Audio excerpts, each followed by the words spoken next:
ఎఫెసీయులకు రాసిన పత్రిక మొదటి అధ్యాయం వచనము 3 మరలా చదువుకుందామండి. ఎఫెసీ 1:3.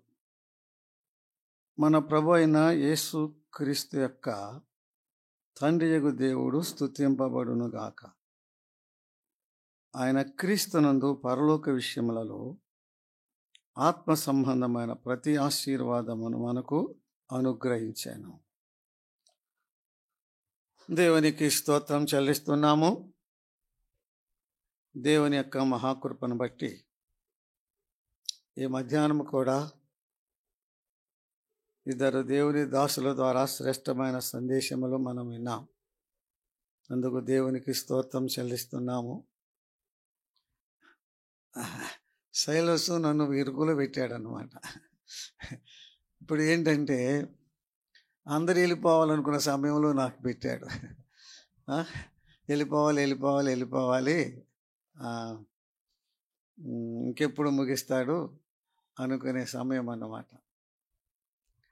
దేవునికి స్తోత్రం చెల్లిస్తున్నాము. ఉదయకాలమున పౌలు భక్తుని యొక్క స్తుతులను గురించి కొంత ధ్యానం చేశాం కదండి. ఎందుకు పౌలు భక్తుడు స్తుతిస్తున్నాడు తండ్రి అయిన దేవుని? కొన్ని సంగతులు మనం ధ్యానం చేశాం. ఆత్మ సంబంధమైన పరలోక సంబంధమైన ప్రతి ఆశీర్వాదం మనకు ఇచ్చాడు. పరలోకపు దేవుడే మనకేమయ్యాడు? తండ్రి అయ్యాడు.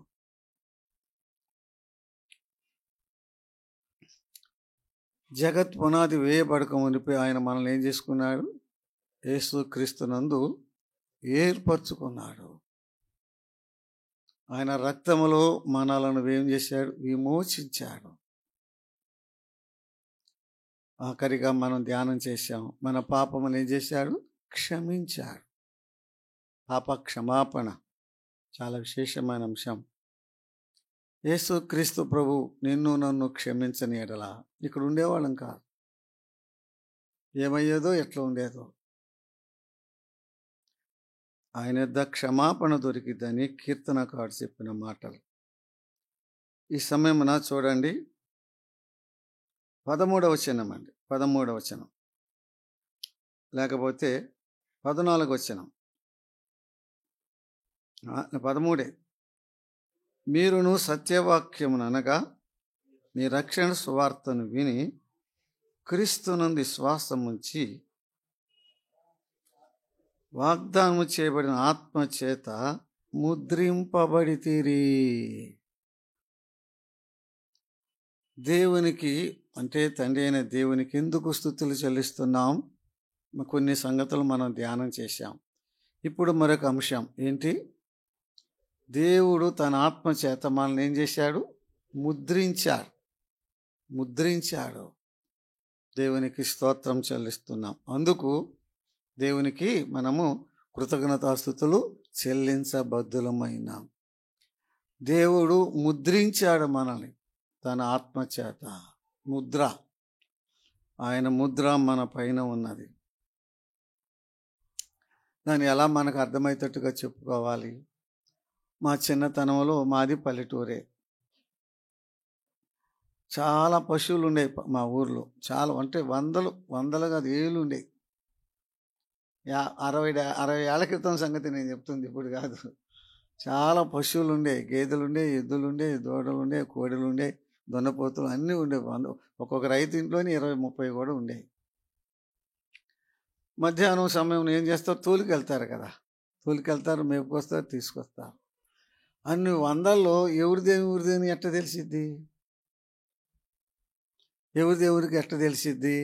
ఆ రోజుల్లో ఏం చేసేవాళ్ళంటే నేను చూసా. ఇనప తీగ ఉంటుంది కదమ్మా, ఇనప తీగ. దాన్ని ఒకళ్ళు ఆయన గుండ్రంగా చుట్టుకునేవాడు. చుట్టి వంటలు ఉంటాయి కదా, ఆ పిడకల్లో కాల్చి బాగా ఎర్రగా వచ్చేదన్నమాట. ఒకళ్ళేమో గుండ్రంగా, ఒకళ్ళేమో ఇంటులాగా, ఒకళ్ళేమో రకరకాలుగా మేలికలుగా పెట్టుకునేవాళ్ళు అనమాట. అంటే గుండ్రంగా ఉంటే ఒక ఆయన్ని అట్లా అది తీసుకొచ్చి గేదెకి కానీ దొన్నకి కానీ ఇక్కడ అంటించేవాళ్ళండి. చూశానా? అంటించేవాళ్ళు. పాపం అది అల్లాడిపోయేది. అసలు మానేది కూడా కాదు, కాకులు పొడుస్తూ ఉండేవి. మెట్టుకు మానిన తర్వాత మానింది ఏముంటుంది దాని మీద? ఆ ముద్ర గుర్తు ఉంటుంది అన్నమాట. ఓహో, గుండ్రంగా ఉంటే ఫలానా రైతుది, ఇంటులాగా ఉంటే చెప్పండి ఫలానా ఆయనది అన్నట్టు గుర్తు. మన మీద ఒక గుర్తు వేశారు, మనకు ఒక ముద్ర వేశారు. అంటే చెప్పండి, ఇప్పుడే కదా నేను చెప్పింది, ఇది గుండ్రంగా ఉంటే ఫలానా అయింది కదా, ఆ గుర్తుంటే ఫలానా అయింది. మన మీద గుర్తు వేశారు, పరిశుద్ధాత్మ గుర్తు. అంటే అర్థం ఏంటి? చెప్పండి, మనము ఫలానా వారం. అంటే ఎవరి వారం చెప్తారని అమ్మవాళ్ళు, మనం దేవుని వారము. ఆ ముద్ర ఇక అది చెరిగిపోదు, ఎక్కడున్నా గుర్తించవచ్చు. వారము ఆయన వారం. ప్రభు అంటున్నాడు దేవుడు, వీరు నావారు అని ఏం చేశాడు? మన మీద ముద్రేశాడు. రెండవదిగా యేసు క్రీస్తు ప్రభువారు చనిపోయాడు, సమాధి చేశారు కదండి. సమాధిలో పెట్టారు, రాయి ఏం చేశారు? అడ్డంగా పెట్టారు కదా. దానికి ఏం చేశారు? చెప్పండి, ఏం చేశారు? ముద్ర వేశారు. కైసర్ ముద్ర ఉన్నది, సీజర్ ముద్ర. అంటే అర్థం ఏంటి? ముద్ర వేశారంటే అర్థం ఏంటి? ఎవరు తీయటానికి వీలు లేదు. నన్ షుడ్ టచ్, ఎవరు తాగటానికి వీలు లేదు. ఆ ముద్ర మన సేఫ్టీ, మన సెక్యూరిటీని తెలియచేస్తుంది. దేవుడు మనకు పరిశుద్ధాత్మని ముద్ర ఉంచాడంటే మన యొక్క భద్రత ఏం తెలియజేస్తుందండి? మన యొక్క భద్రత. మనల్ని ఎవడు ఏం చేయలేడు. నన్ షుడ్ టచ్. మిమ్మను మీ జోలికి వస్తే తన ఏలుతో తానే పరుచుకున్నవాడు అన్నట్టుగా దేవుని వాక్యములు మనం చూస్తున్నాం. ఒకటి, ముద్ర అనేది మనం దేవుని వారమని స్పష్టంగా ఎక్కడ పోయినా ఆ ముద్ర ఉన్నది కాబట్టి మనము దేవుని వారమని అందరూ గుర్తిస్తారు. అంతేకాదు, మనము దేవునికి చెందిన వారమని దానివల్ల మనకు తెలుస్తుంది. రెండవది, మన మీద ముద్ర ఉన్నదంటే ఎవరు మనల్ని చెప్పండి తాగటానికి వీల్లేదు. మనకెంతో క్షేమము, మనకెంతో భద్రత ఉన్నది. పొలం కొంటాము, స్టాంపులు రాపించుకుంటారు కదండి, కాగితాలు అన్ని సంతకాలు అన్నీ అయిపోయినాయి. ముద్ర అయిపోతే చెప్పరే, చెప్పమ్మా, ముద్ర అయిపోతే చెల్లదు. ఎప్పుడు దాకా చెల్లదు? ముద్ర పడేదాకా చెల్లదు. మన మీద ఏముంది చెప్పండి? మన మీద ముద్ర ఉంది. అంటే మనం చెప్పండి ఎక్కడైనా చెల్లుతాం, మనం చెల్లుతాము. ముద్ర పడ్డాక అవి ఒట్టి కాగితాలే కదండి, దానికి ఏమొచ్చింది? విలువ వస్తుంది. ముద్ర పడ్డకపోతే దానికి విలువ లేదు. ముద్ర పడ్డాక ఏమొస్తుంది? దానికి విలువ వస్తుంది. దేవుడు తన ఆత్మ ద్వారా మనను ముద్రించాడు. మనకు ఎంత విలువ వచ్చిందండి, ఎంత విలువ! యేసు ప్రభువుని నమ్ముకున్న వారికి ఎంతో విలువ అండి. నా జీవితంలో ఒక సంఘటన చెప్తున్నా. మాది చుండూరు మండలం అన్నమాట. నేను మీటింగ్కి వెళ్ళి వచ్చాను. మా జోసఫ్ అయ్య అప్పుడే 7వ తరగతి చదివాడు, రాశాడు. అది రెసిడెన్షియల్ స్కూల్కి ఎంట్రన్స్ రాశాడు. పాస్ అయ్యాడు తాడికొండ. తెల్లారి లోపే ఒరిజినల్స్, సర్టిఫికేట్స్, ఎంఆర్ఓ సంతకాలు అన్నీ కావాలి. తెల్లారి డేట్ ఇచ్చారనమాట. నేను లేను. తెల్లారికే తీసుకురమ్మని 10 తీసుకురమ్మని వారు పంపించారు, లెటర్ పంపించారు. నేను లేను. నేను 2-3 దోకుల ద్వారా నేను వస్తుంటే దిగులుగా ఎదురుకొచ్చాడు. ఏంది బాబా ఏందంటే ఇట్లా కాగితాలు వచ్చినాయి నాన్న, తెల్లారే కావాలంట, 10ంటికి అలా తీసుకురావాలంట అన్నారు. ఏం చేయాలి? ఇంటికి వెళ్ళాను, మొఖం అది కడుక్కున్నాను, కొంచెం మంచినీళ్ళు తాగాను, అయ్యే ఉన్న కాగితాలు తీసుకున్నాను. క్యాస్ట్ సర్టిఫికేట్ కూడా కావాలన్నమాట. సైకిల్ వేసుకుని వెళ్ళాను. ఎంఆర్ఓ ఆఫీస్ క్లోజ్ అయిపోయింది. 5:30 ఎంత అయింది. ఎంఆర్ఓ ఆఫీస్ క్లోజ్ అయిపోయింది. అటు ఇటు చూస్తున్నా. అక్కడ ఒక ఆయన ఉండి, ఏంటో ఇక్కడ అటు ఇటు చూస్తున్నాం అన్నాడు. సార్, అబ్బాయికి సంతకం కావాల్సి వచ్చిందండి, ఇది ఆఫీసు క్లోజ్ చేశారు, తెల్లారి వెళ్ళాలి అంటే అతడు ఒక చెప్పాడు, ఆఫీసు ఇక్కడ ఎంఆర్ఓ గారు పలానా ఇంట్లో అక్కడ ఉంటాడండి, చాలా మంచోడు, మీరు పోతే పని జరిగిద్ది, చాలా మంచోడండి, వెళ్ళండి అన్నాడండి. వెళ్ళానండి, కాగితాలు తీసుకుని వెళ్ళా. ఆయన ఏమో లోపల ఉన్నాడు, ఆయన భార్య కూర్చుంది. ఏమండి అంది. ఎవరండి అంది. ఎంఆర్ఓ గారితో పని నుండి వచ్చాను అని చెప్పాను. ఆయన పోయి చెప్పింది. ఆయన బన్నీ లుంగి మీద ఉన్నాడు, ఇల్లు కదా. వచ్చాడు. ఏంటయ్యా అన్నాడు. సార్, ఈ క్యాస్ట్ సర్టిఫికేట్ మీద మీరు సంతకం కావాలి సార్ అన్నాడు. సీరియస్ అయ్యాడు. ఇదేమి ఆఫీస్ అనుకున్నావు, ఏందనుకున్నావు? ఎప్పుడు పడితే అప్పుడు ఇంటికి రావటం, ఇది ఆఫీసా? టైంలో రావటం తెలీదా? ఎవరు చెప్పారు ఇక్కడికి రమ్మని? చాలా సీరియస్ అయ్యాడు. ఇక సీరియస్ అయ్యాడు. నేను ఒక 2-3 నిమిషాలు అట్లా మౌనంగా నుంచున్నాను. నేనేం మాట్లాడను, మౌనంగా నుంచున్నాను. మరి ఏం జరిగిందో ప్రభు కార్యం. మీరేం చేస్తారన్నాడు. మీరేం చేస్తారంటే, నేను యేసు ప్రభు సేవ చేస్తానన్నా. పాస్టర్ గారా అన్నాడు. అంటే పాస్టర్ అని మనం చెప్పం కదా, వాళ్ళు అడుగుతా, అదే సార్ అన్న. అట్లయితే రా అని చెప్పి కూర్చోబెట్టాడండి. కూర్చోబెట్టి, యేసు ప్రభు అంటే నాకు ఇష్టమేనండి, నేను క్రిస్టియన్ స్కూల్లో చదివాను, మాది నెల్లూరు అని చెప్పి కాగితాలను తీసి సంతకాలు చేశాడు. కానీ ముద్ర కావాలిగా. ఏం కావాలి? ముద్ర కావాలి.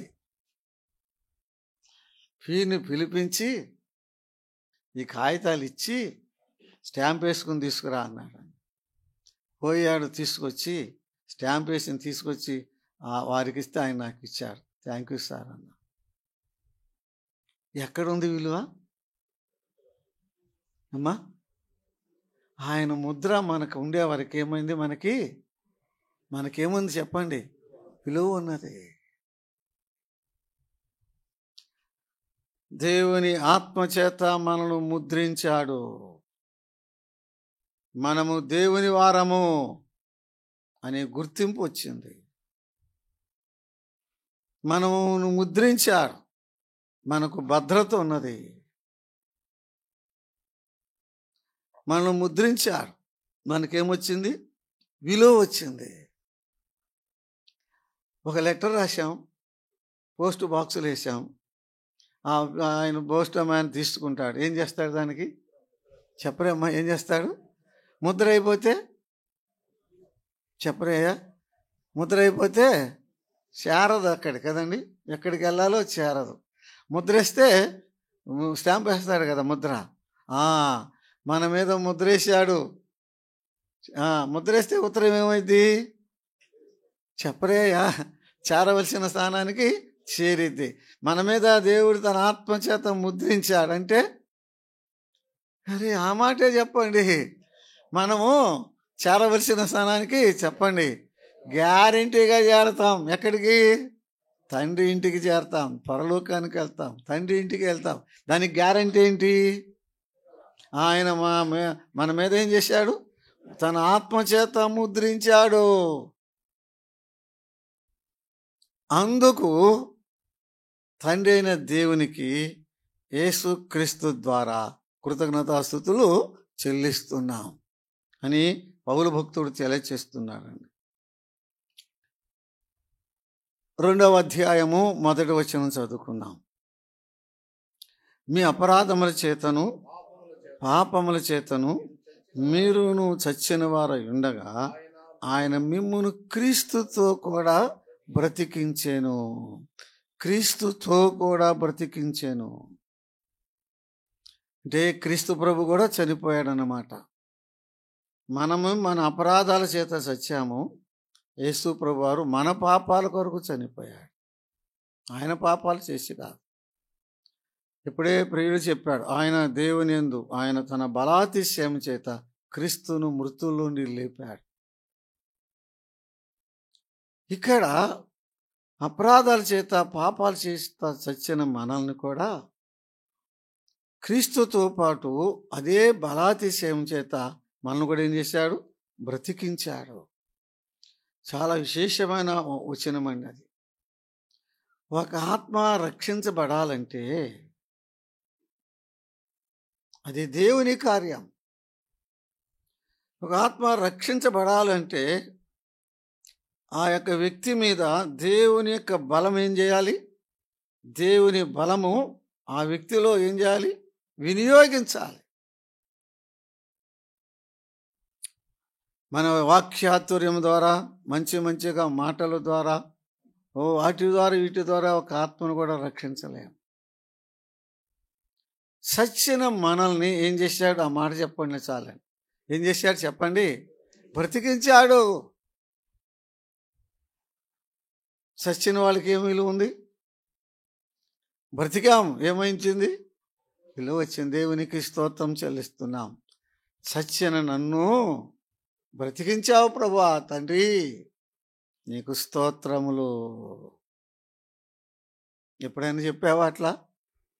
సచ్చిన నన్ను బ్రతికించావు, నీకు స్తోత్రం.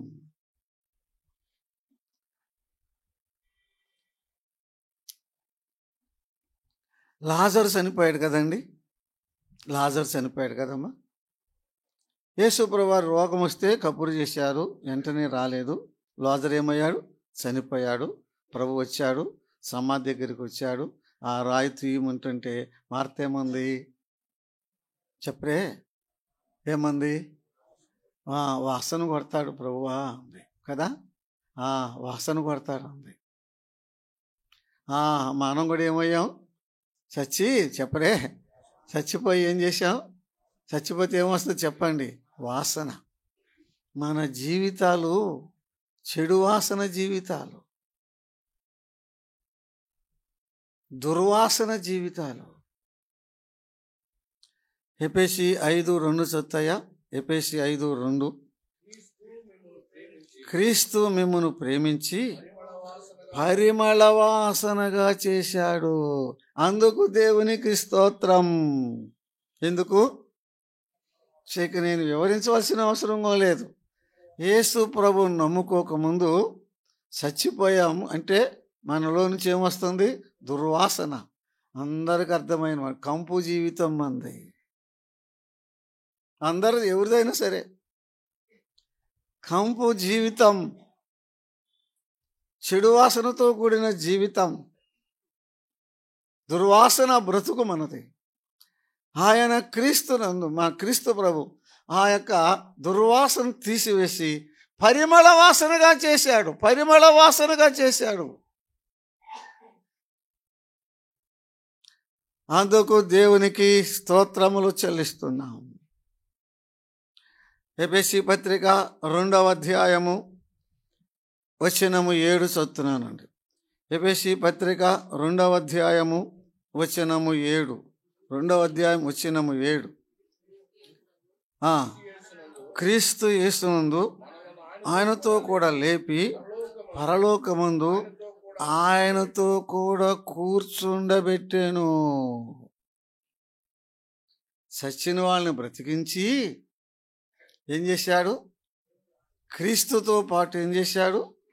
పరలోకములో కూర్చుండబెట్టాను. ఇప్పుడు మనం ఎక్కడ కూర్చున్నాము? వాస్తవంగా ఇప్పుడు ఎక్కడ కూర్చున్నామమ్మా? అయ్యా మీరు చెప్పేది రైటే, వాక్యానికి అనుకూలంగా చెప్పాలి. పరలోకంలో కూర్చొని పెట్టినని ఉంది కదా, ఎక్కడ కూర్చున్నాము? నేల. ఇప్పుడు వాస్తవంగా భూమి మీద కూర్చున్నాం, అంతే కదా. ఎక్కడ కూర్చున్నాం?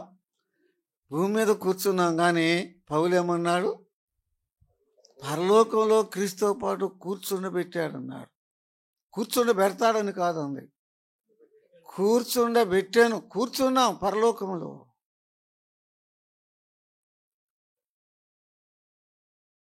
దాని అర్థం ఏంటి? ఒక గొప్ప భక్తుడు ఇలా చెప్పాడండి. యేసు ప్రభు నమ్ముకుని విశ్వాసి ఈ భూమి మీద ఉండగానే పరలోకాన్ని అనుభవించాలన్నాడండి. అది అంటే దాని అర్థం. ఇకేమో మీకు ఏమర్థమైందో నాకేం అర్థమైందో. మనం ముందెక్కడ? భూమి మీద. కానీ కూర్చుండబెట్టింది ఎక్కడ? పరలోకంలో. అంటే అర్థం ఏంటి? భూమి మీద ఉన్నాం కానీ చెప్పండి, పరలోకాన్ని మనం ఏం చేయాలి? భూమి మీద ఉండే పరలోకాన్ని అనుభవించాలి. ఇంకొక భక్తుడు ఏం చెప్పాడో తెలుసా? భూమి మీద ఉన్న వ్యక్తి పరలోకాన్ని అనుభవించకపోతే విశ్వాసో కాదో అనుమానం అన్నాడు. కొంచెం కష్టమైన మాటలమ్మా, మీకు అర్థమవటానికి తట్టపడుతున్నా చెప్పడానికి ఎట్లా. కానీ పరలోకంలో కూర్చుండబెట్టానంటే మనం ఉంది అక్కడ నేల మీదే కూర్చున్నాం. కానీ పరలోకంలో కూర్చున్నామంటే ఆ పరలోకం యొక్క రుచులు ఇక్కడే మనం ఏం చేయాలి? ఇక్కడే అనుభవించాలి. ఆ మహిమ, ఆనంద, సంతోషాలు ఇక్కడే మనం అనుభవించాలి. ఆ క్రీస్తును, ఆ ప్రభువును ఇక్కడే మనం అనుభవించాలి. మళ్ళా ఆయన చెప్పాడు, భూమి మీద పరలోకాన్ని అనుభవించకపోతే విశ్వాసవో కాదు. అయ్యా, అందుకు ఏమన్నాడు పౌలు? దేవునికి కృతజ్ఞతాస్తుతులు చెల్లిస్తున్నా. ఆయన ఆత్మచేత ముద్రించాడు. నేను ఆయనకు చెందినవాడను, నాకు విలువ వచ్చేసింది, నేను వెళ్ళిపోతాను, తప్పక నా సన్నిధికి, దేవుని సన్నిధికి వెళ్తా. రెండవది, సత్య నన్ను ఏం చేశాడు? బ్రతికించాడు. నా పాత జీవితం, నా ప్రాత బ్రతుకు అంతా పోయింది, కొత్త బ్రతుకు వచ్చింది. మూడవది, నా యొక్క దుర్వాసన జీవితాన్ని ఏం చేశాడు? పరిమళ వాసనగా చేశాడు. నాలుగవదిగా, నన్ను పరలోకములో క్రీస్తుతో పాటు ఏం చేశాడు? కూర్చుండబెట్టాడు. ఇక్కడే అనుభవిస్తున్నావు. అనుభవించావా? క్రీస్తు ప్రభువును అనుభవిస్తున్నావా? ఆయన ప్రేమను అనుభవిస్తున్నావా? ఆయన కృపను అనుభవిస్తున్నావా? ఆయనను మనం అనుభవించాలి. అందుకు దేవునికి స్తోత్రములు చెల్లిస్తున్నాను అన్నాడండి. రోమా పత్రిక 6వ అధ్యాయము వచనము 18 అండి. 6:18. పాపము నుండి విమోచింపబడి నీతికి దాసులమైతిమి. ఇందుకు దేవునికి స్తోత్రము. ఎందుకు స్తోత్రం? పౌలు ఎందుకు స్తుతులు చెల్లిస్తున్నాడో మనం అది అంశం అన్నమాట. మరలా చెప్తాయా?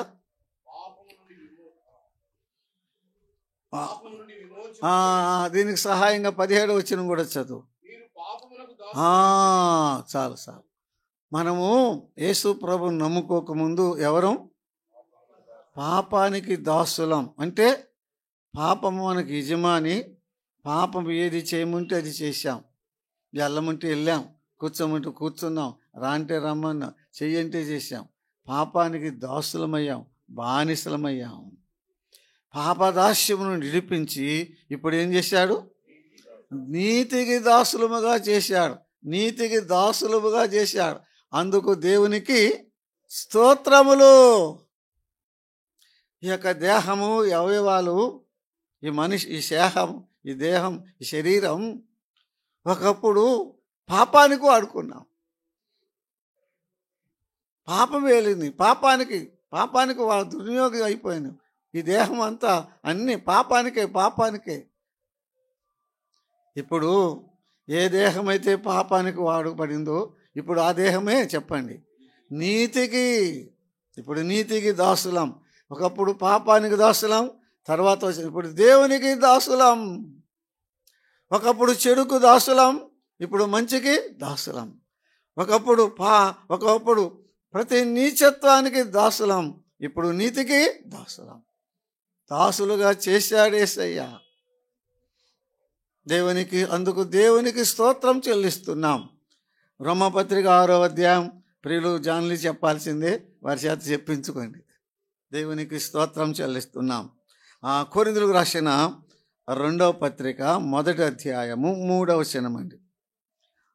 కొరింథీయులకు రాసిన 2వ పత్రిక 1వ అధ్యాయము 3వ వచనం.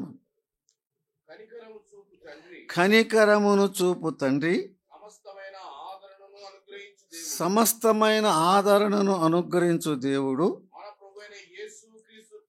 మన ప్రభువైన యేసుక్రీస్తు యొక్క తండ్రి యొక్క దేవుడు స్తుతింపబడునుగాక. ఎందుకు స్తుతులు? ఆయన ఆదరించేవాడు. ఆ మాట కనికరం గలవాడు, ఆయన ఆదరించేవాడు. అదే కదయ్యా. ఎందుకు స్తోత్రములు? 2-3 సంగతులు చెప్పాడులే, మనకు ఒక మాట పట్టుకుందాం. ఆయన ఏం చేస్తాడు? మనల్ని ఆదరిస్తాడు. ఆయన పేరే ఆదరణకర్త. కష్టాల్లో ఆదరిస్తాడు, శ్రమల్లో ఆదరిస్తాడు, బాధల్లో ఆదరిస్తాడు. ఆదరించేవారు కొరకు కనిపెట్టా, ఆదరించేవారు లేరు కదండి. అది ప్రభు శిలువలో చెప్పిన మాటలే. మనం కూడా కష్టాల్లో శ్రమల్లో ఉన్నప్పుడు ఎవరన్నా వచ్చి ఆదరిస్తారేమోని మనం ఎదురు చూస్తాం కదా. ఆదరిస్తారేమో, ఒక మాట ఆదరిస్తారేమో. అట్లానే వెళ్ళారండి. యోబు శ్రమల్లో ఉంటే స్నేహితులు వెళ్ళారా లేదా? చెప్పరమ్మా. వెళ్ళారు. ఎందుకు వెళ్ళారు? ఆదరిస్తానికి వెళ్ళి చివరికి ఏం చేశారు? బాధపరిచారు. యోబు అన్నాడు, మీరు ఆదరణకర్తలు కాదు, మీరు బాధకే కర్తలు. నన్ను ఆదరించడానికి వచ్చి నన్ను బాధపడుతున్నారని మీరు ఆదరణకర్తలు కాదు, మీరు బాధకే కర్తలు. అసలే బాధలో ఉంటే వెళ్ళి ఏం చేస్తారు? పొడుస్తూ ఉంటారు చాలామంది కదా. అసలే గాయమై ఉంటే పోయి ఏం చేస్తారు? రేపుతూ ఉంటారు. యోబుని అలానే రేపారు. యోబు, నీకు ఈ శ్రమలు ఎందుకు వచ్చినాయి తెలుసా? బురద లేకపోతే జమ్ము మొలిసిద్దా? నువ్వు ఏ పాపం చేయబోతే ఈ రోగం ఎందుకు వచ్చిందిరా అంటున్నారు, ఈ బాధలు ఎందుకు వచ్చినాయి, ఈ పుళ్ళు అని ఏం చేశారు? యోబుని ఏం చేశారు చెప్పరే? బాధ పెట్టారు. అందుకు మీరు బాధకర్తలు, ఆదరణకర్తలు కాదు. కానీ దేవుడు చెప్పండి, దేవుడు ఆదరణకర్త. మన ప్రభువైన యేసుక్రీస్తు ఆదరణకర్త, పరిశుద్ధాత్ముడు ఆదరణకర్త, త్రియేక దేవుడు ఆదరణకర్త. ఎట్టి శ్రమల్లో ఉన్నవారిని ఆయన ఆదరిస్తాడు. రక్షకుడు కన్నీరు తుడుస్తాడు. లాజరు సమాధి దగ్గర కన్నీరు కార్చినవాడు. అమ్మా ఏడవద్దు అని చెప్పినవాడు. ఆదరిస్తాడు.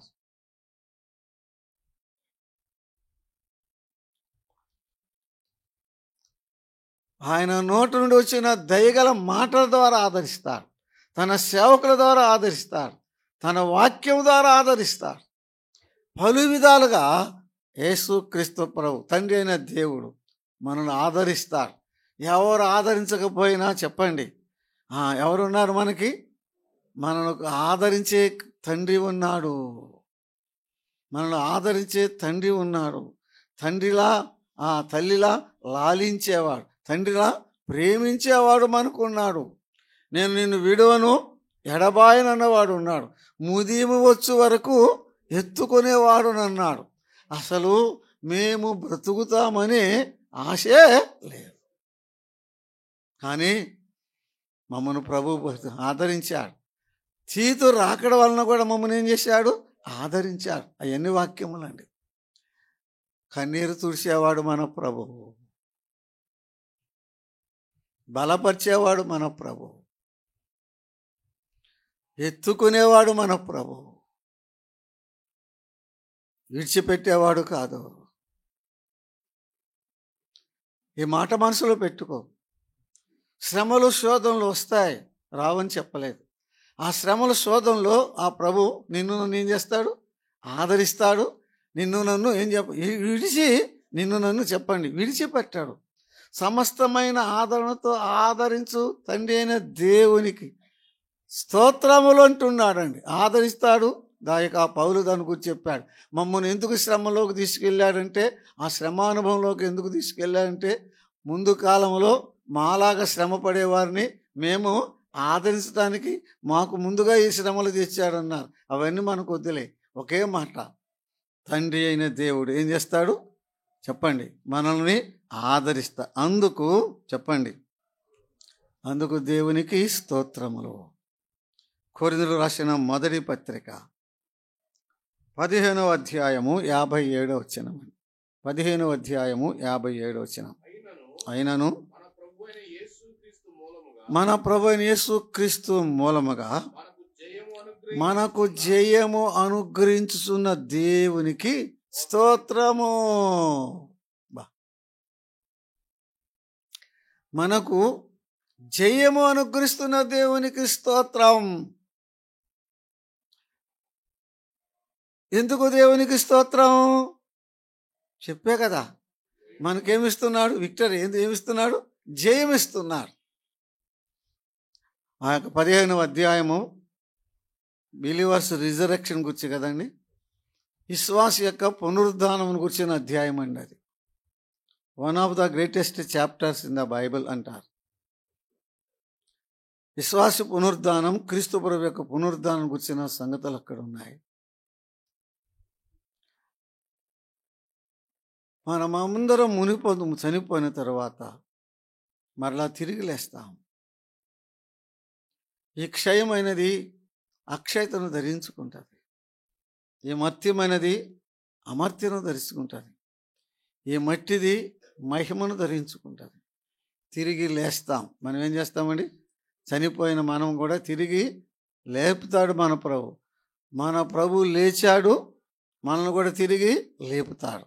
అదే మనకు నిరీక్షణ అని చెప్పి కిందకు వచ్చి, ఓ మరణమా నీ ముల్లెక్కడా, ఓ మరణమా నీ విజయం ఎక్కడా అని ఆ పౌలు భక్తుడు ఆ మాటలు చెప్పి వీటన్నిటిలో మనకు యేసుక్రీస్తు మూలముగా జయము అనుగ్రహించుచున్న దేవునికి స్తోత్రము. ఏంటి ఆ జయం? ఆ చిన్న కింద ఉంది కదా, ఓ మరణమా నీ విజయం ఎక్కడ, ఓ మరణమా నీ ముల్లెక్కడ. అంటే యేసు ప్రభువారు ఇప్పుడు వచ్చాడు అనుకో, ఎవరి కొరకు వస్తాడు? మనం విశ్వాసుల్ని తీసుకుపోవటానికి వస్తాడు కదా. తెస్సలోనిక పత్రిక 4లో చూస్తున్నాం. విశ్వాసుల్ని, ఆయన ప్రజల్ని, ఆయన పిల్లల్ని తీసుకెళ్ళటానికి వస్తాడు. అయితే ఆ 2 రకాల ప్రజలు ఉంటారు ఆయన తీసుకెళ్ళేటప్పుడు. యేసు ప్రభువుని నమ్ముకుని చనిపోయిన వారు ఉన్నారు కదా. అయ్యా మన సహోదరుడు సేవకుడు తమ్ముడు చనిపోయాడు, జేమ్స్ గారు చనిపోయారు, అక్క చనిపోయాడు, పౌలయ్య గారు చనిపోయారు. కానీ యేసు ప్రభు వచ్చినప్పుడు వారిని ఏం చేస్తాడు? తిరిగి లేపుతాడు. మనం బతికున్నాం, మనల్ని ఏం చేస్తాడు? మనల్ని కూడా మార్చేస్తాడు. ఈ దేహం మారిపోయి మహిమా దేహం ఇస్తాడు. వారు మనం కలిసి పాట పాడుకుంటూ పరలోకానికి వెళ్తాం, ప్రభుని ఎదుర్కోవటానికి వెళ్తాం, మధ్యాకాశానికి వెళ్తాం, ప్రభు దగ్గరికి వెళ్తాం. వారు మనం కలిసి, అంటే వారంటే ఎవరు? ప్రభువుని నమ్ముకుని మృతి నొందిన వారు కూడా తిరిగి లేస్తారు. ఒకరోజు చూస్తాం మన మనోహర్ గారిని, జేమ్స్ గారు అందరూ ఒకసారి చూస్తాం. మనం ఉందా ఈ నిరీక్షణ? చూస్తాం. అప్పుడు అన్నాడు ఒక భక్తుడు, 2 రకాల ప్రజలు కదా వెళ్తుంది. ఒకళ్ళెవరు? చనిపోయి తిరిగి లేచిన వారు. ఒకరెవరు? సజీవంగా ఉండి మార్పు చెందినవారు. చనిపోయి తిరిగి లేచిన వారు అంటారంట, ఓ మరణమా నీ విజయం ఎక్కడా? ఓ మరణమా మమ్మల్ని మింగేసావు, చంపేసావు అని అనుకుంటున్నావేమో. చూసుకో, మేము సమాధిని చీల్చుకొని వస్తున్నాం, నీ మీద జయం పొందాం అని క్రీస్తునందు మృతి నుండి తిరిగి లేచిన వారు ఆ పల్లవి అంటారంటండి. ఓ మరణమా నీ ముల్లెక్కడా? నీ విజయం ఎక్కడా? నువ్వు కాదు, మేమే గెలిచావు, నువ్వే ఓడిపోయావు. రెండో వారు మార్పు నొందుతారు, సజీవంగా ఉండి. వాళ్ళు ఏమంటారు? ఓ మరణమా నీ ముళ్ళు, అసలు నువ్వు మమ్మల్ని తాకేలేకపోయావు, అసలు మమ్మల్ని గుర్చలేకపోయావు, అసలు మా దగ్గరికి రాలేకపోయావని వీరొక పాట పాడతారు. అలా పాడుకుంటూ విజయోత్సవంతో వెళ్ళిపోతున్నాం. మరణం మీద జయం, అపవాది మీద జయం, పాపం మీద జయం, లోకం మీద జయం, లోకాశల మీద జయం, ఆ శరీరాశల మీద జయం, అన్నిటి మీద జయం, ఆ అత్యధికమైన విజయం, సావు సమాధుల మీద జయం ఇస్తున్న దేవునికి యేసుక్రీస్తు ద్వారా స్తోత్రం.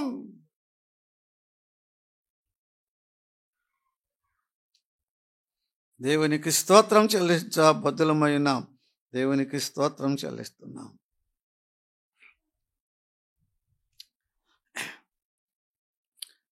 అయితే వాస్తవంగా ముందు చెప్పాలి, అయినా చదువుకుందామండి. తిమోతికి రాసిన మొదటి పత్రిక 1వ అధ్యాయము వచనం 12 అండి. మొదటి పత్రిక 1వ అధ్యాయము వచనం 12. పూర్వము దూషకుడను హింసకుడను హానికరుడునైన నన్ను నియమించి నమ్మకమైన వానిగా ఎంచినందుకు నన్ను బలపరిచిన కృతజ్ఞుడనై ఉన్నాను. చేసి తిని కనికరింపబడి తిని. చెప్పు, చదువు. మళ్ళీ చదువు అయ్యా. దూషకుడును హింసకుడును హానికరుడునైన నన్ను తన పరిచర్యకు నియమించి నమ్మకమైన వానికి ఎంచినందుకు స్తోత్రం చెల్లిస్తున్నాడు. థ్యాంక్స్ కదండి. మన ప్రభువైన యేసుక్రీస్తుకు స్తోత్రం. ఎందుకు? దూషకుడును హింసకుడును హానికరుడును ఆయన నన్ను ఏం చేశాడు? కనికరించాడు. అవన్నీ రైటేలే, అమ్మవాళ్ళకి అర్థం ఉంటాను. ఏం చేశాడు? నన్ను కనికరించాడు. 15లో పాపుల్లో ప్రధాన పాపిన నన్ను రక్షించాడు. అందుకు చెప్పండి, దేవునికి స్తోత్రం అంటున్నాడు. ఎందుకు? నన్ను కనికరించాడు, నన్ను ఏం చేశాడు? రక్షించాడు. అందుకు తండ్రి అయిన దేవునికి స్తోత్రము. పౌలు భక్తుడు కృపా కనికరం అనే మాటలు వాడతాడు కదండి. ఎఫెసీ పత్రికలో 2వ అధ్యాయంలో 8లో మీరు కృప చేతనే రక్షించబడితారు కదా. కృప కనికరం 2 ఒకటిగానే ఉంటాయి, కానీ 2 వేరండి. కృప అంటే మనము దేనికి పాత్రులము కామో దానికి పాత్రులముగా చేసేదేంటి? కృప. ఒకదానికి మనం పాత్రులం కాము, దానికి పాత్రులుగా చేసేదేంటి? కృప. కనికరం అంటే మనము దేనికి పాత్రులమో దానికి పాత్రులము కాకుండా చేసేదేంటి? కనికరం. ఆ మాట వరకు అటు ఇటు తిప్పడమే. కృప అంటే ఏంటి? మనం ఒకదానికి పాత్రులము కాము, కానీ కృప ఏం చేసింది? పాత్రులుగా చేసింది. కనికరం అంటే ఏంటి?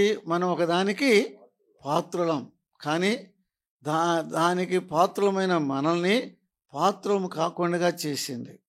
మనము పరలోకానికి పాత్రలము కాము, కానీ కృప ఏం చేసింది? చెప్పండి, కృప ఏం చేసింది? పరలోకానికి పాత్రలుగా చేసింది. అది కృప అన్నమాట. మనము దేనికి పాత్రలం? మీరు శరీరం యొక్క మనసు యొక్క కోరికలు నెరవేర్చుకుంటూ దైవోగ్రతకు, చెప్పండి, దేవునికి పాత్రలం, దేవుని ఉగ్రతకు పాత్రలం. అన్న చెప్పినట్లుగా నరకానికి పాత్రలం. కనికరం ఏం చేసింది? ఆ దేవుని ఉగ్రత మన మీద పడకుండా, నరకంలోకి పోకుండా దేవుని కనికరం ఏం చేసింది? తప్పించింది, అడ్డం వచ్చింది. నేను కూడా దేవుని కోపానికి ఉగ్రతకు పాత్రుడని అంటున్నాడు పౌలు. దూషకుడును, హింసకుడును, హానికరుడును ఉన్న బాటను నన్ను ఎత్తి నరకంలో పడవేసిన ఆయన నీతిమంతుడే. కానీ ఆయన కనికరం అడ్డం వచ్చింది. ఆయన నన్ను కనికరించాడు, ఆయన నన్ను కరుణించాడు, ఆయన నన్ను రక్షించాడు. నా దేవునికి స్తోత్రం. ఎందుకు కనికరించాడు? చెప్పండి, ఏం చేశాడు? రక్షించాడు. అందుకు నా దేవునికి స్తోత్రం. ఎవరిని రక్షించింది? 15లో ఉంది కదా, 16.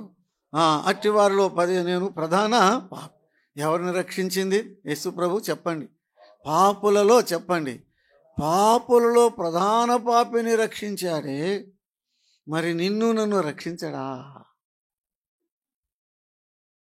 చెప్పరే, చెప్పండి, నిన్ను నన్ను రక్షించడా?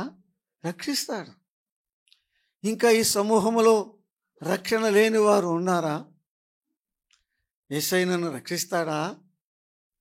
యేసయ్య నన్ను క్షమిస్తాడా అని అనుమానం ఉందా? సందేహం ఉందా? సంశయం ఉందా? రక్షిస్తాడు. ఎంత పాపినైనా రక్షిస్తాడు. పాపుల్లో ప్రధాన పాపినే రక్షించాడు. నన్ను రక్షించాడు, నిన్ను రక్షిస్తాడు. ఇక్కడ అనేకులు రక్షించారు, నిన్ను కూడా రక్షిస్తాడు. ఈ సాయంకాల వేళ యేసు ప్రభు ఎవరు అనుకున్నావు? ఆయన పాపుల రక్షకుడు. పాపులను రక్షించుటకు క్రీస్తు యేసు లోకమునకు వచ్చిన వాక్యం నమ్మదగినది, పూర్ణాంగీకారమునకు యోగ్యమై ఉన్నది. ఎందుకు వచ్చాడు? చెప్పండి, ఎందుకు వచ్చాడు? పాపులను రక్షించడానికా, శిక్షించడానికా? పాపులను శిక్షించడానికి కాదు, పాపులను రక్షించడానికి వచ్చాడు. ఒక గొప్ప భక్తుడు ఇలా చెప్పాడు. ఎన్నో వేదాలు, గ్రంథాలు చదివారు, ఇటువంటి వాక్యం ఉన్న గ్రంథం ఏదీ లేదు. ఏది? పాపులను రక్షించడానికి వచ్చానని చెప్పిన వాడు ఎవరూ లేరు, ఒక యేసు ప్రభు తప్ప. పాపులు రక్షించడానికి ఒక ఆయన వచ్చాడని చెప్పిన గ్రంథము బైబిల్ తప్ప ఇంకొకటి లేనే లేదన్నాడండి. పాపులను రక్షించడానికి వచ్చాడు, శిక్షించడానికి కాదు, త్రోసివేయటానికి కాదు వచ్చింది, చేర్చుకోవటానికి వచ్చాడు. కోపం కుమ్మరించడానికి కాదు, ప్రేమను కుమ్మరించడానికి వచ్చాడు. నెట్టివేయటానికి కాదు, హత్తుకోవటానికి వచ్చాడు. పాపుల కొరకు వచ్చాడు. పాపుల స్నేహితుడని పిలువబడ్డాడు. ఎన్నిక లేని వారి కొరకు వచ్చాడు. పాపులతో కలిసి భోజనం చేశాడు. పాపుల పంక్తిని కూర్చున్నారు. పాపుల స్నేహితుడు, పాపిని ప్రేమించినవాడు, పాపి కొరకు ప్రాణం పెట్టినవాడు, కల్వరి శిలువలో పాప పరిహారంగా రక్తమంతా కార్చినవాడు, రక్షణ సిద్ధం చేసి చనిపోయి తిరిగి లేచినవాడు, చేయి సాగుతున్నాడు. నువ్వు పాపివా? నీకు రక్షకుడు ఉన్నాడు. చూడండి, నేను ముగిస్తున్నా. లూకాసు వార్త 19వ అధ్యాయంలో జక్కే ఉన్నాడు కదండి, పుట్టి జక్కే కదా. ప్రభువుని చూడాలనుకున్నాడు, మేడి చెట్టు ఎక్కాడు. ప్రభు వచ్చాడు, దిగు నేను త్వరగా, నేడు నేను నీ ఇంట ఉండాలన్నాడు. ప్రభువు జక్కయ్య ఇంటకి జక్కయ్య అంటే వెళ్తున్నాడు. ఆ ఊర్లో వాళ్ళు ఏమంటున్నారు? అదే చెప్పండి, ఏమంటున్నాడు? ఈయనేంటి పాపి అయినా మనుషుని ఇంటికి వెళ్తున్నాడు అని అంటున్నారు కదండి. ఏమంటున్నారు? ఈయనేంది పాపి అయిన వాని ఇంటికి వెళ్తున్నాడు ఇంటికి అంటున్నారు. వాళ్ళెవరు? ఏందమ్మా చెప్పరు? వాళ్ళు నీతిమంతులా? సరేలే వాళ్ళ సంగతి ఎందుకులే. వాళ్ళు ఇతని మొట్టికి ఏమన్నారు? అప్పుడే పాపి అన్నారు. అర్థమవుతానికి చెప్తున్నా. ప్రభు జక్కయ్య నాపి, జక్కయ్య నువ్వు పాపివా అడిగాడు. ఊరిగా చెప్తున్నా. జక్కయ్య ఏమన్నాడు? అరే ఏందయ్యా, పాపిను ప్రభువా. జక్కయ్య పాపివా? పాపిను ప్రభువా. జక్కయ్య పాపివా? పాపిను. అలాగైతే నీ ఇంటికే వస్తా, నీ ఇంటికే వస్తా. ఆ ఊర్లో ఎంతోమంది ఉన్నారు. ఎవరింటికి వెళ్ళాడు? పాపి అయిన వాని ఇంటికి వెళ్ళాడు. ఆయన పాపుల రక్షకుడు, నశించిన దాన్ని వెదకి రక్షించడానికి వచ్చాడు. నీ కొరకు వచ్చాడు, నా కొరకు వచ్చాడు.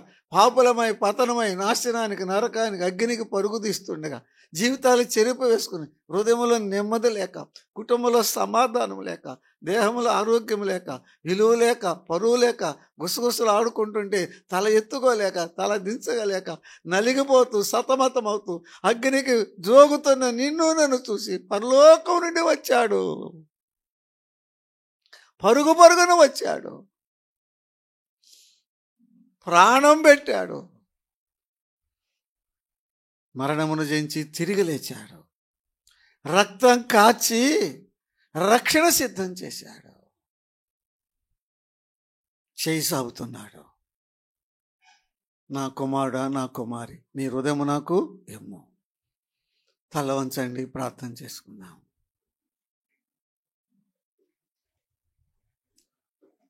జక్కయ్య నువ్వు పాపివా? నేను పాపినే. పౌలు అన్నాడు, దూషకుడును, హింసకుడును, హానికడును. నన్ను కరుణించాడు. ఆయన కోపం చూపాలి నా పైన, ఉగ్రత కుమ్మరించాలి, కానీ ఉగ్రత కుమ్మరించలా, కృపను చూపాడు, కనికరం కుమ్మరించాడు, ప్రేమను కుమ్మరించాడు.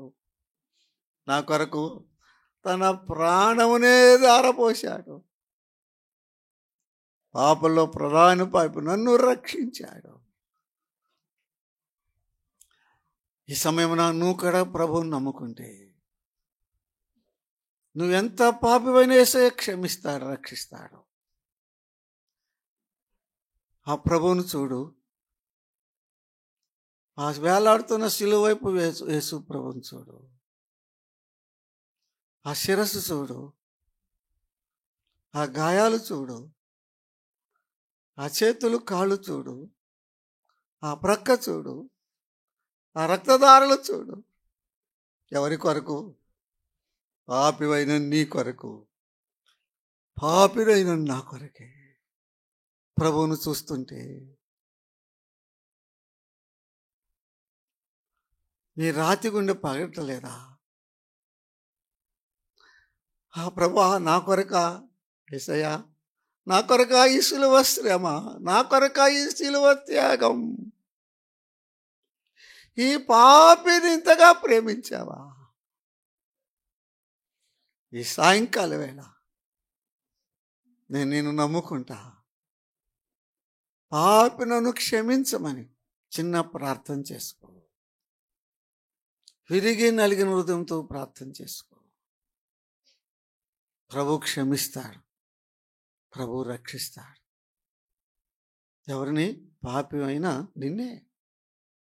దొంగవా, వ్యభిచారివా, మోసగాడవా, త్రాగుబోతువా, ఎవరైనా సరే చెప్పి రమ్మన్నాడు ప్రభు, చెప్పిపోతున్నాం. ప్రార్థన చేసుకుందాం. మహిమగల మా తండ్రి, మీ పాదములకు స్తోత్రము నాయన.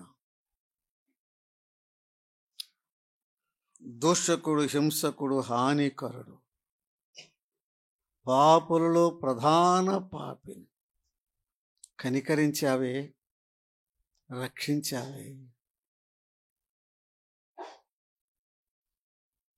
అయ్యా, ఈ పాపిని రక్షిస్తావు కదయ్యా. ఇక నీవు రక్షించలేని పాపే లేడు, నీవు చేర్చుకోలేని పాపే లేడు, నీవు క్షమించలేని వ్యక్తే లేడు. నీ సువార్త ప్రకటించబడింది. వినవారి హృదయంలో మీ ఆత్మకార్యము జరిగించు తండ్రి. యేసు ప్రభువా, నీ యందు శ్వాసం ఉంచి నీ పాదములతో పాపములు ఒప్పుకొని నీ గొప్ప రక్షణకు పాత్రులయ్యే భాగ్యం దయచేయండి. రేపటి కూడికలకు మమ్మల్ని సిద్ధపరచండి. ఇప్పుడు మీ వాక్య దీవెనతో మమ్మల్ని నింపి పంపమని మా ప్రభువును మా రక్షకుడైన యేసుక్రీస్తు నామమున ప్రార్థన చేయుచున్నాము తండ్రి. ఆమేన్.